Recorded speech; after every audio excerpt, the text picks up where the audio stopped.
गोर लगे छी सब गोटे के। हम एक कविता सुनबे ला चाहे छी जकर शीर्षक यह हम अहाँ के देवी नहीं मानै छी। तो कविता शुरू कयल जाय। हम अहाँ के देवी नहीं मानै छी, देवी सन गरिमा अहाँ में नहीं जानै छी।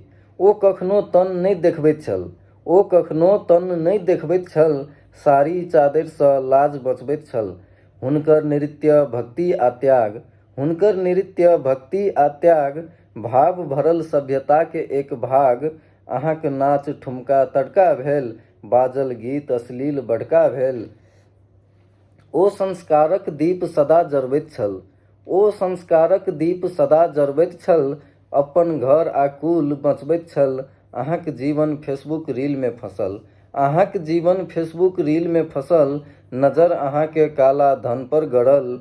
हुनकर बानी कोमल और मधुर, हुनकर बानी कोमल और मधुर, रूप रंग से वो सुंदर मयूर। हम देवी देखली पुरुषक सम्मान करैत, अहाँक देखली अधिकारक नाम पर तिरस्कार करैत, अधिकारक नाम पर तिरस्कार करैत। किया पूजल जाय देवी अहाँ ई तो सोचू, किया पूजल जाय देवी अहाँ ई तो सोचू।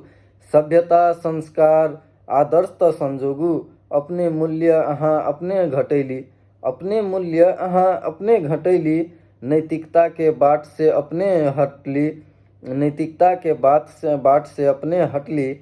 हम अहाँ के देवी नहीं मानै छी, हम अहाँ के देवी नहीं मानै छी, देवी सन गरिमा अहाँ में नहीं जानै छी।